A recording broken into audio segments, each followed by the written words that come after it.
Sanggar Cerita mempersembahkan Sabda Pandita Ratu.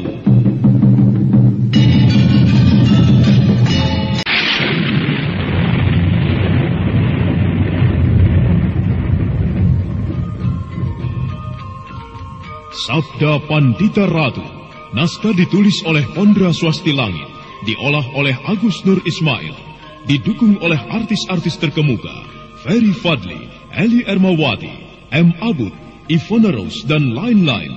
Teknik dan montase Ibing Arifin, dengan sutradara Dian Pertiwi.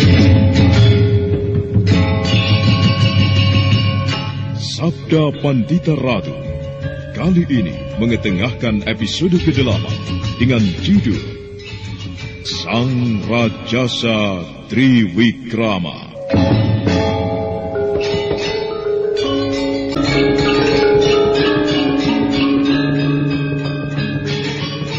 Kabut kekuning-kuningan itu muncul dan memamerkan keganasannya. Para perampok yang sama sekali tidak menyadari bahaya, tumpas habis tidak bersisa. Hanya tulang belulangnya yang kemudian berserakan. Adalah Mahisa Branjangan, Rahastri Kandi dan Kensiwi Nareswari yang terlambat menyadari bahaya, terkepung oleh kabut setan itu. Tetapi di saat yang paling gawat itu, tiba-tiba Kameswara muncul, mengobrak-abrik kabut setan itu dengan keris Kiai Kambang Ayu.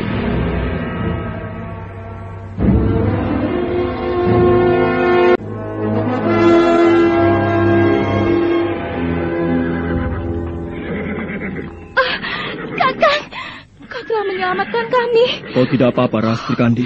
Rasanya copot jantungku, Kakang. Untunglah. Aku masih mempunyai kesempatan untuk menyelamatkanmu. Tulang belulang berserakan. Nampaknya kabut keparat itu telah menelan korban. Siapa mereka? Para perampok. Perampok? Ya, bahkan mereka mengaku telah merampok Kang Bo Ayu Ken Ratus. Telah banyak korban berjatuhan, Kakang Mahisa Branjangan. Tidak terhitung. Bukan saja berpuluh-puluh, tetapi beratus-ratus jumlahnya yang mati dan menjadi korban. Bukan hanya manusia, akan tetapi juga binatang. Tak terkecuali binatang yang paling ganas sekalipun. Semua tumpas ditelan kabut setan itu. Kabut yang sangat mengerikan. Segala macam ilmu kanuragan tidak mampu dipergunakan menghadapinya. Akan tetapi kau mampu, Kakang Kameswara? Bukan aku. Apa maksudmu? Keris ini yang mempunyai kekuatan sangat dahsyat yang mampu menghadapi kabut setan itu. Hanya keris ini satu-satunya benda yang bisa dipergunakan untuk menghadapinya. Sedang kesaktian, ketinggian olah kanuragan sama sekali tidak ada gunanya. Telah tidak terhitung yang tumpas oleh keganasan kabut itu. Kitranggana, Boja Pradata, Kisabalangit, muridnya, dan tidak terhitung yang lainnya, tumpas oleh kabut setan.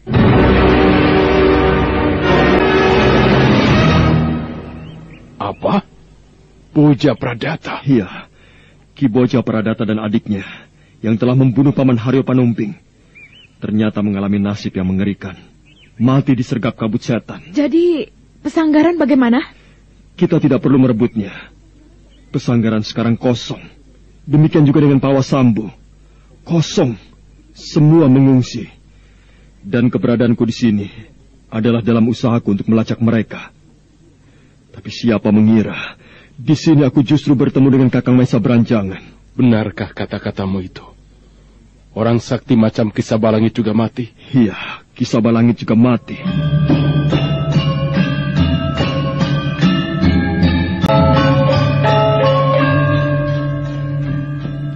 Mahisa Branjangan tertegun. Beberapa langkah dia berjalan mendekati tubuh-tubuh yang bergelimpangan, yang hanya bersisa tulang belulang yang putih bersih. Dada Mahisa Branjangan tiba-tiba berdesir. Terlampau ngeri membayangkan kematian yang paling tidak masuk akal itu.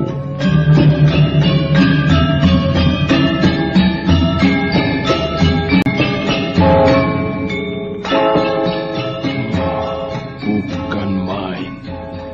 Luar biasa sekali. Juga mengerikan sekali. Kabut itu muncul, lalu menyergap. Dan siapa yang disergapnya akan tinggal tersisa tulang belulang. Dagingnya habis, bahkan rambutnya, kecuali tulang belulang dan pakaian yang disisakan. Kameswara, mungkin kau bisa menceritakan kepadaku apa yang terjadi. Dari mana kabut setan itu berasal? Sebuah bintang dari langit jatuh ke bumi, berwujud bongkahan logam. Bongkahan logam itu mengeluarkan kabut, dan kabut itulah yang kemudian menyebar malapetaka, menarikan tarian maut.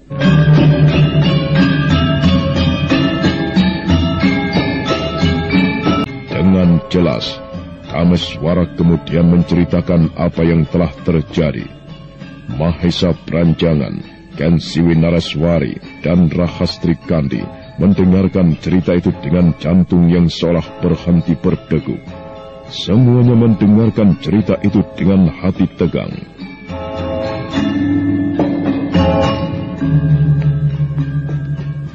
Itulah yang terjadi. Kematian yang mengerikan melanda Semenanjung Sembulungan, menyebar ke utara hingga kawasan Bajulmati. Dan aku tidak mengira bahwa kabut ini juga berkeliaran hingga sampai di tempat ini. Untunglah kau datang, Kameswara. Kau telah menyelamatkan kami. Jika tidak, nasibku jelas seperti para perampok itu. Lebih dari itu, akulah yang bersyukur, Kakang. Jika tidak terlampau ngeri, jika aku membayangkan kematian yang paling tidak menyenangkan itu dialami oleh keluargaku. Di mana Paman Kuda Semekar? Paman Kuda Semekar menuju Tanah Manis, menyebut Kang Bo Ayumo yang mengungsi ke sana. Paman Kuda Semekar tentu akan terkejut jika bertemu dengan Paman Yurumpung. Paman Yurumpung masih hidup? Iya, Paman Yurumpung ternyata masih hidup. Aku telah bertemu dengannya. Paman Yurumpung dalam keadaan cacat kakinya. Kakinya buntung ketika melawan bocah Pradata dan adik seperguruannya. Kakinya buntung? Iya. Mengapa Kakang tinggalkan? Di mana dia sekarang? Di Palwasambu.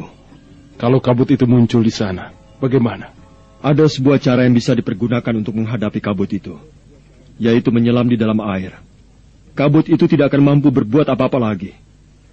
Seorang temanku Panji Parasyo yang kehilangan anak dan istri karena menjadi korban keganasan kabut itu, menemani Paman Yurumpung. Sebaiknya kita segera meninggalkan tempat ini. Maksudmu? Aku tidak mengira bahwa kabut setan itu ternyata mampu berkeliaran sampai sejauh ini. Aku mencemaskan istrimu, Kakang, juga Paman Yurumpung. Ayo kita kejar. Kau benar, Kameswara. Ayo.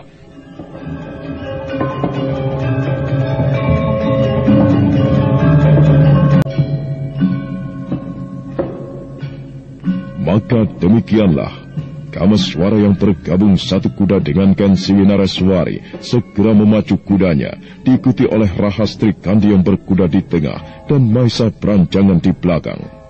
Dengan ketajaman matanya, Kameswara mengikuti jejak kuda yang ditinggalkan oleh kuda Sumekar, menerobos jalan setapak di hutan pinus, dan kemudian mengitari lereng ke arah Paradaya. Tetapi Kameswara tersentak ketika dia melihat tulang belulang menghadang di perjalanannya.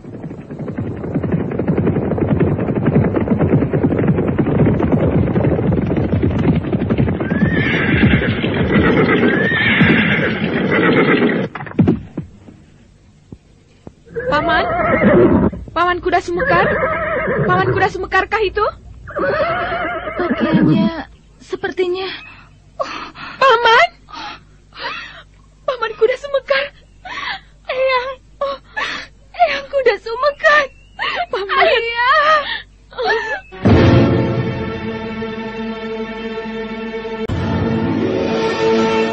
Bangkai kuda yang hanya bersisa tulang belulang, dan tidak jauh darinya tulang belulang manusia juga teronggok dengan pakaian yang masih bisa dikenali sebagai pakaian milik kuda Sumekar.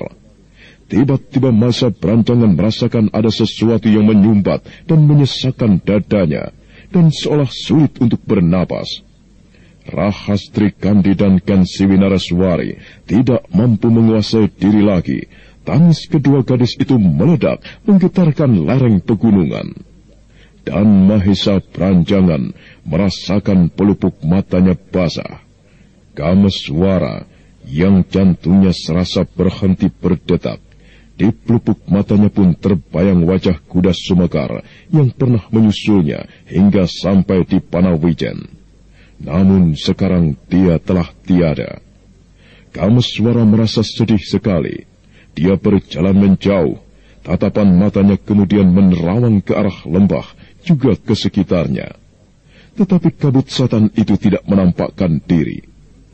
Kameswara merasakan tiba-tiba dadanya menjadi sangat sesak. Ada sesuatu yang seolah-olah membutuhkan penyaluran. Sebuah batu besar sebesar gajah termangu di depannya. Di luar kesadarannya, Kameswara telah membangunkan ajian Raga Bajra dari perguruan Wulan Sumirat yang dipelajarinya di dalam gua bersama Pinaka Swasti Ratu.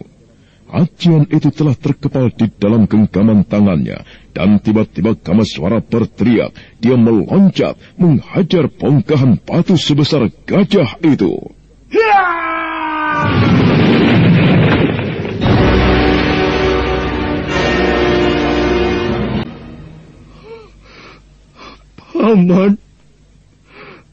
Paman Kuda Sumekar, maafkan aku, Paman. Aku tidak mampu menolong Paman. Maafkan aku, Paman Kuda Sumekar. Kabut keparat, muncullah kau. Ayo muncullah kau, kabut iblis. Muncullah kau. Hadapi aku, Kameswara. Ayo kabut keparat, hadapi aku. Inilah aku, Kameswara.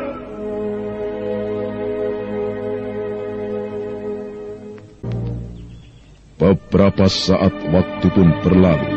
Dengan susah payah, Ken Siwi Nareswari dan Rahastri Kandi meredakan gejolak perasaannya. Mahesa Branjangan yang hatinya telah mengendap, tanpa banyak bicara, kemudian segera bertindak. Dengan pedangnya, Mahesa Branjangan segera menggali sebuah lubang. Kameswara segera membantunya. Dengan hikmat, tulang belulang itu kemudian dimakamkan. Ken Siwi Nareswari yang matanya nampak memerah, kemudian mengheningkan cipta memuja doa. Demikian pula Rahastri Kandi yang segera memejamkan mata, mengheningkan cipta.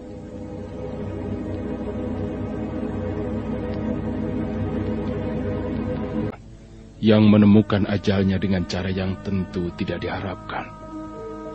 Namun demikian, janganlah kalian berdua larut. Kita tidak boleh kehilangan akal. Mari kita tinggalkan tempat ini. Kita segera menyusulkan Ratus ke Tanah Manis.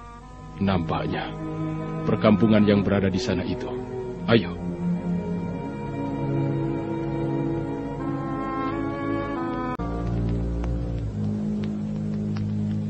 Maka demikianlah, dengan hati yang tidak menentu, Mahesa Branjangan, Ken Siwi Nareswari dan Rahastri Kandi segera meloncat ke atas kuda mereka masing-masing. Beberapa saat Kameswara masih berdiri, matanya memandang ke segala penjuru. Tetapi Kameswara tidak melihat kabut itu di antara dedaunan. Kameswara kemudian meloncat ke atas kuda pula. Dan 3 ekor kuda yang membawa 4 orang itu segera berderap menuju ke perkampungan yang nampak di kejauhan.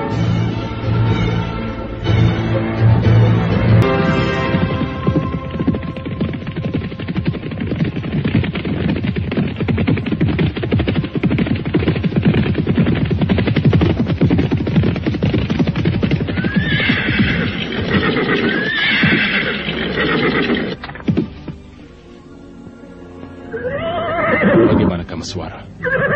Perkampungan itu nampaknya tidak mengetahui adanya bahaya. Atau mungkin mengetahui, akan tetapi tidak peduli terhadap bahaya. Mereka mengira malapetaka itu tidak mungkin menjamah perkampungan yang terletak jauh dari sumber malapetaka. Padahal, di lereng bukit tadi, kabut setan itu berkeliaran di sana. Penduduk harus diberitahukan tentang adanya bahaya itu.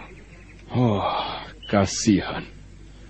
Ketenangan hidup mereka yang selama ini tidak terusik harus terganggu. Apa boleh buat, Kakang? Baiklah.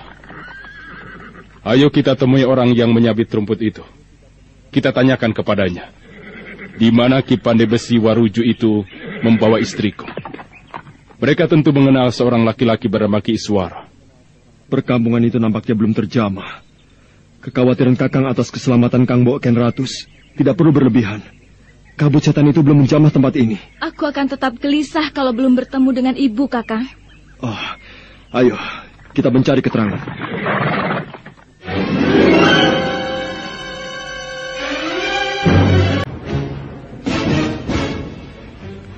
Kameswara kembali membedal kudanya, menuruni lembah dan mendekati seseorang yang nampak sedang asik menyabit rumput.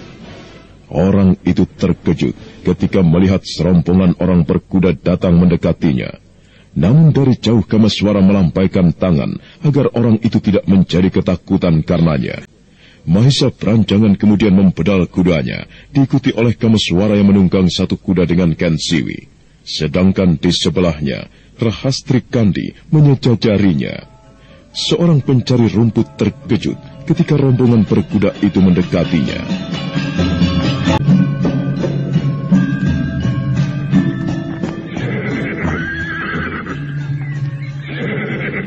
Selamat siang, Kisana.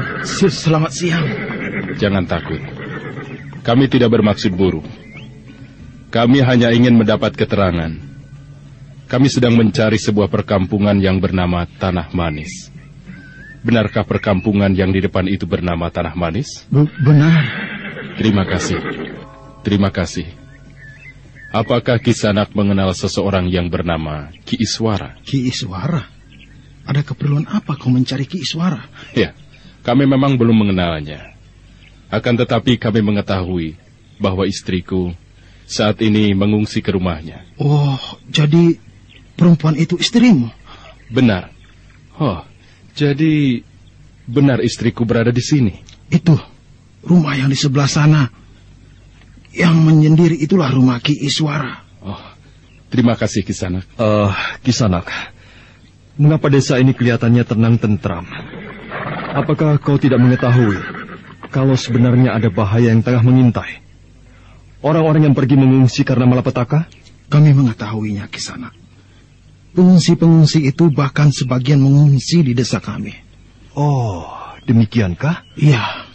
Kisanak, aku tidak bermaksud menakut-nakuti. Akan tetapi, tidak jauh dari tempat ini, di sebelah sana. Jika kau ke sana, kau akan menemukan tulang belulang berserakan. Itu artinya, kabut setan yang memangsa manusia dan binatang itu telah sampai di tempat ini pula. Aku cemas kalau pada akhirnya nanti kabut pemangsa itu akan menyerbu perkampunganmu. Nah, apakah tidak sebaiknya kau memberitahu teman-temanmu atau bebahu di desamu? Aku tidak berbohong, Kisanak. Bahaya besar tengah mengintai perkampungan ini. Jika di hutan pinus kabut setan itu muncul, maka kemungkinan besar perkampungan juga berada dalam bahaya. Benarkah kau menemukan tulang belulang di hutan pinus? Iya. Kau berani bersumpah? Mengapa aku harus bersumpah, Kisanak? Kau tidak percaya? Kalau kau tidak percaya, kau boleh melihat di hutan pinus itu. Akan tetapi, kalau kau mau mendengar saranku, kau tidak usah ke sana. Karena mungkin kau akan berpapasan dengan kabut yang sangat ganas itu. Jadi malapetaka itu juga telah menjara daerah hutan pinus? Iya. Segerombolan perampok telah menemui ajalnya. Justru menjadi korban keganasan kabut itu. Terima kasih untuk keteranganmu, Kisanak. Baiklah, aku akan memberitahu pimpinan perkampunganku. Kami memang harus mengungsi. Dalam rembuk desa telah disarankan untuk mengungsi. Tetapi ada beberapa orang yang menghendaki untuk tetap tinggal. Mereka mengira malapetaka itu tidak akan menjamah sampai ke sini. Terima kasih, Kisanak. Penyabit rumput itu kemudian tergopoh-gopoh meninggalkan tempat itu. Kameswara dan Mahisa Beranjangan saling berpandangan. Dan sesaat kemudian, ketiga ekor kuda itu berderap melanjutkan perjalanan yang tinggal sejengkal lagi. Di saat itu pula, kesedihan bagaikan tidak tertanggungkan lagi oleh Ken Ratus yang beberapa hari sudah terlunta-lunta.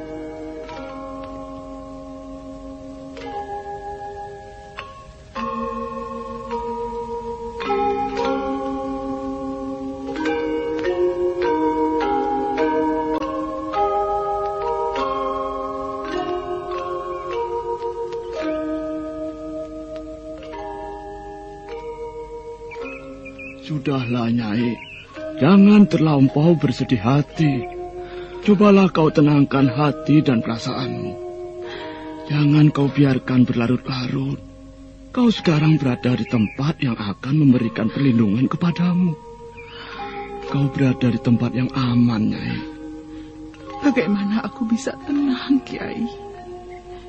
Bagaimana aku bisa menganggap apa yang telah terjadi itu tidak pernah ada? Sudahlah, sudah.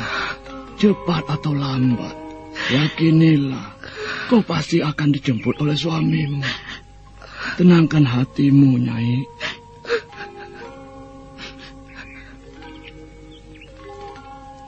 Adik Iswara, bagaimana Kakang Pandewaruju? Seorang sahabatku, adik Kuda Sumekar telah menitipkan Nyai Mahesa Beranjangan kepadaku. Namun karena keadaan, sekarang akulah yang balik menitipkannya kepadamu. Tolong kau jaga dia sebaik-baiknya. Aku akan menjaganya, Kakang Pandewaruju. Aku akan menempuh perjalanan yang panjang untuk menemukan suami Nyai Beranjangan.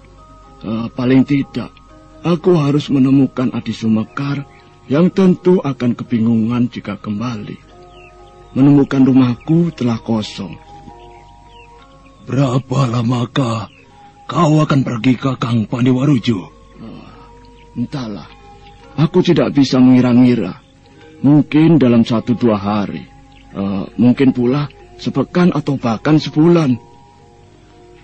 Aku berdoa, semoga kau bisa cepat menemukan yang kau cari, Kakang Pandewaruju. Tentang Nyai Beranjangan, aku akan menjaganya sebaik-baiknya. Tetapi aku minta agar Nyai Beranjangan bisa menerima keadaanku yang hanya seperti ini. Rumahku seperti gubuk. Aku bukan orang yang berpunya. Nyai Beranjangan adalah seorang perempuan yang telah terbiasa berprihatin, Adi Semara.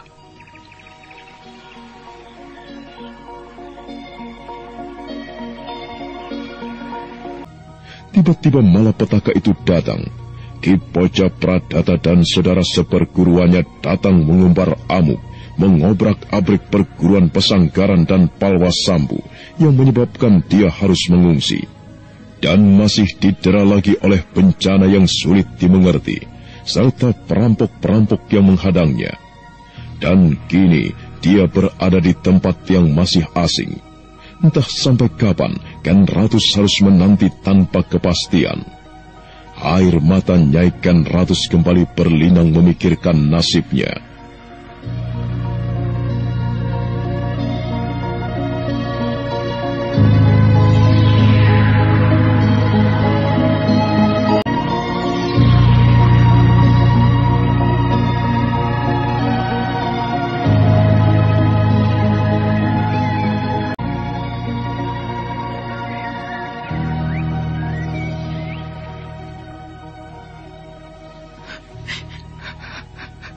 Sudahlah, Nyai. Tenangkan hati dan perasaanmu. Berdoalah agar aku segera kembali membawa suamimu.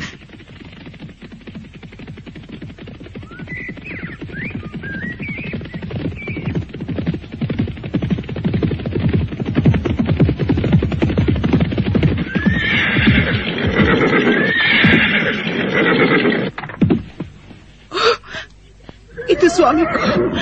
Kakang Mahesa Beranjangan. Kakang Mahesa Beranjangan.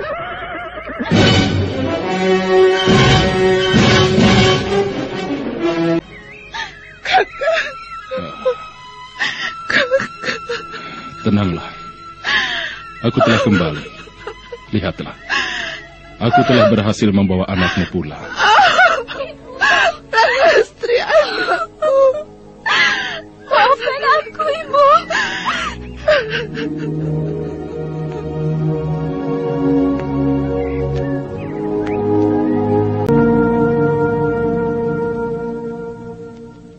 Maka meledaklah tangis Nyai Ken Ratus. Beban perasaannya seperti mempuncah dan mendapatkan penyaluran. Mahesa Branjangan membimbingkan ratus yang masih tidak bisa menguasai diri untuk duduk di balai-balai di halaman di bawah rindangnya pohon mangga. Rahastri Kandi juga tidak mampu menahan tangisnya lagi. Begitu juga dengan Ken Siwi Naraswari. Pandai Besi Waruju serta tuan rumah Ki Iswara ikut merasa gembira karena tidak terduga sesuatu yang sangat diharapkan telah datang. Beberapa saat keadaan masih terbawa arus perasaan, hingga kemudian Nyai Branjangan menjadi tenang kembali.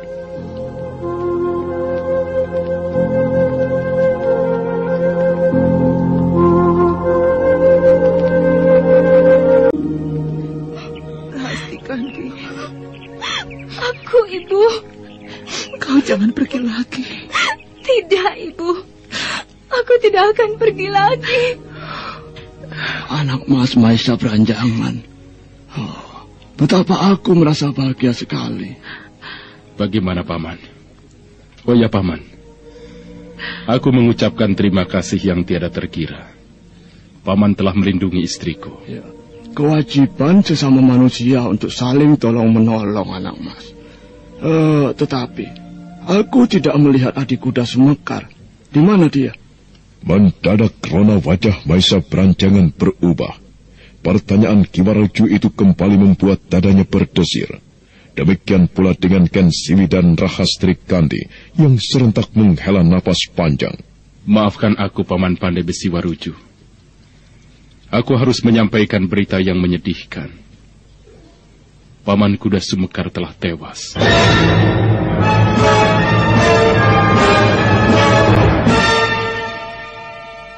Bukan hanya Ki Pandai Besi Waruju dan Ki Iswara pemilik rumah yang terkejut, tapi Nyai Ken Ratus juga tersentak kaget dan memandang suaminya seperti tidak percaya. Tidak aku sangka.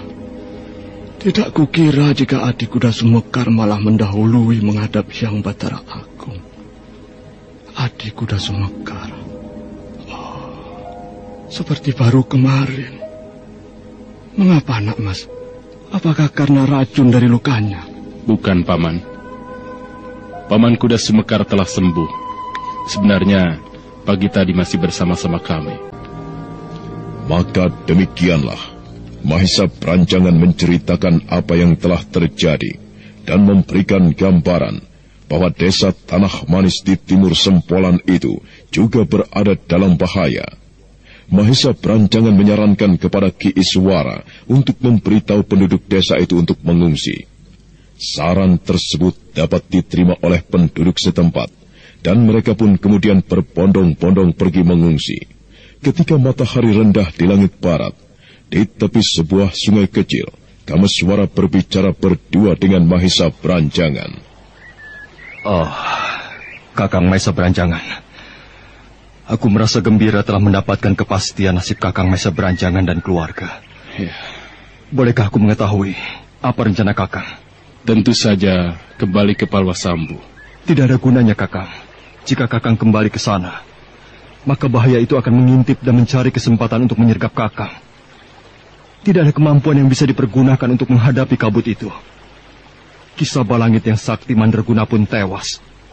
Kakang jangan kembali. Akulah yang akan kembali. Jadi apa saranmu?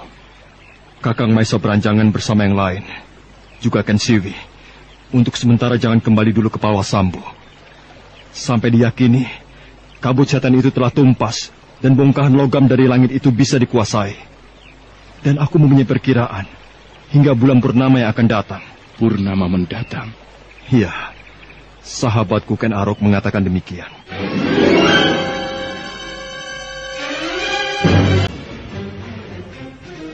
Mahesa Branjangan termangu memandangi adiknya. Setelah menyaksikan sendiri keganasan kabut setan itu, dia pun mempercayai kata-kata Kameswara. Nah, bagaimanakah kisah selanjutnya? Apa yang akan dilakukan oleh Kameswara dan juga oleh Mahesa Branjangan? Saudara pendengar, untuk mengetahui jawabannya, silahkan mengikuti kelanjutan kisah ini dalam seri berikutnya. Sampai jumpa.